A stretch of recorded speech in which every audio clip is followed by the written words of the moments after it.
मेरे पास फ़ोन आया, आबिद वली भाई डॉक्टर साहब का इंतकाल हो गया। तो मेरे लिए बहुत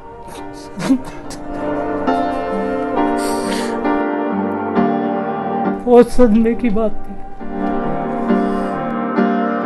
जो जब उनकी कब्र बनवा रहा था तो मैं नहीं बता सकता मेरे जज्बात क्या थे। इस टेंशन में चला गया कि मैं अपनी बेटी को कैसे मुंह दिखाऊंगा। मेरा नाम आबिद वली है और डॉक्टर आमिर लियाकत हुसैन के साथ 2007 से मैं और 2020 तक मेरा उनका साथ रहा। उनकी एक फाउंडेशन थी, महमूदा सुल्ताना फाउंडेशन, उसमें मैं एज अ वर्कर के तौर पे काम करता था। डॉक्टर साहब दुनिया में नहीं हैं, ये मेरे लिए बहुत बड़ा झटका था और सदमा था, क्योंकि मैं अभी किसी और जगह जॉब कर रहा हूँ, किसी घर में ड्राइविंग कर रहा हूँ। जब मेरे पास फ़ोन आया कि आबिद वली भाई डॉक्टर साहब का इंतकाल हो गया और आप जाके अब्दुल्ला शाह गाजी पे कब्र का इंतज़ाम कर दें, तो मेरे लिए बहुत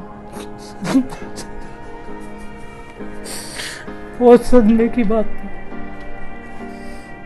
मेरी हिम्मत नहीं हो रही थी मैं किस तरह जो है वो अपनी बाइक स्टार्ट करके अब्दुल्ला शाह गाजी के मज़ार पे भागा और वहाँ पे मैंने बुला के मज़दूरों के साथ जो जब उनकी कब्र बनवा रहा था तो मैं नहीं बता सकता मेरे जज्बात क्या थे, क्योंकि वो मेरे बाप की तरह था।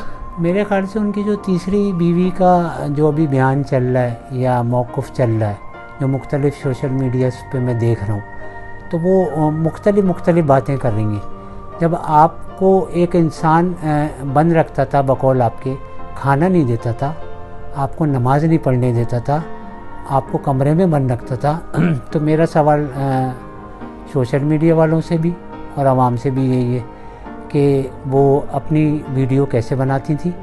डॉक्टर साहब के साथ भी बनाती थी और अकेले भी बनाती थी, और इसमें डॉक्टर साहब का इंटरव्यू भी शामिल है जिसमें उन्होंने ख़ुद बताया कि मैंने इसकी क्या क्या ख्वाहिशें पूरी करी। एक शौहर अपनी बीवी की जो ख्वाहिशें पूरी करता है, जो कर सकता है, वो सारी की गई।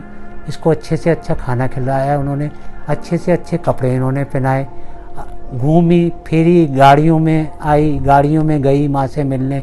इसके घर पे जो इसकी प्रॉब्लम्स होती थी, डॉक्टर साहब ने इंटरव्यू में आप लोगों को बताया होगा कि किस किस टाइम पे कितने कितने पैसे इसने मुझसे लिए।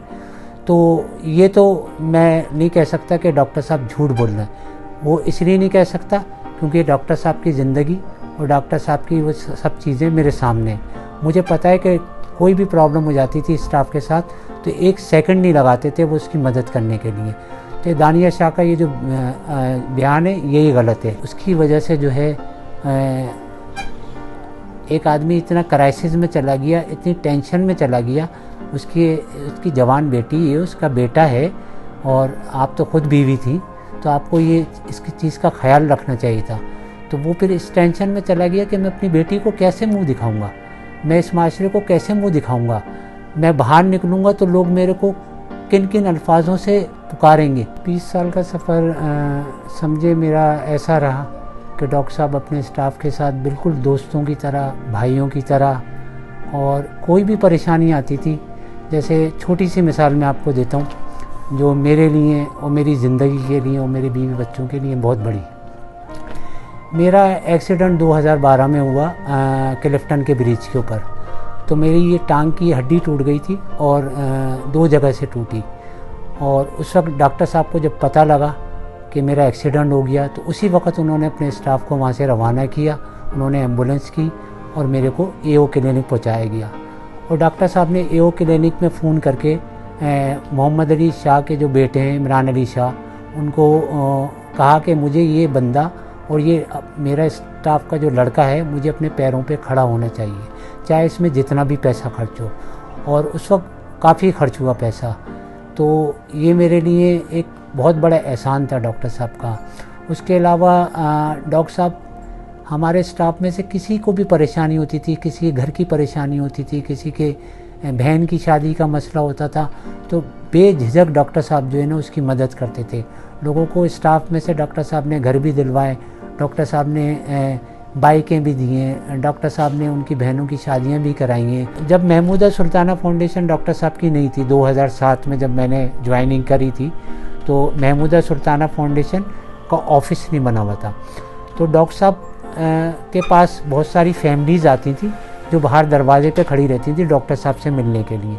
तो डॉक्टर साहब खामोशी से अपना ब्रीफकेस खोलते थे, उसमें से पैसे निकालते थे और वो खामोशी से बुला के, किसी को भी बुला के स्टाफ को दे देते थे कि अब ये नीचे जाके थोड़े थोड़े से करके बांट दो। डॉक्टर साहब जो है बहुत खुश मिजाज आदमी थे, बहुत हंसमुख आदमी थे। और जब हमारा पूरा स्टाफ बैठा होता था, रोज़ ऐसा होता था, अक्सर नहीं, महीने में नहीं बल्कि रोज़ डॉक्टर साहब के कमरे में कोई 7-8 लोग हमारे स्टाफ के लोग बैठते थे और हंसी मजाक होता था। डॉक्टर साहब खाने मंगवाते थे, सब स्टाफ मिलके खाना खाते थे।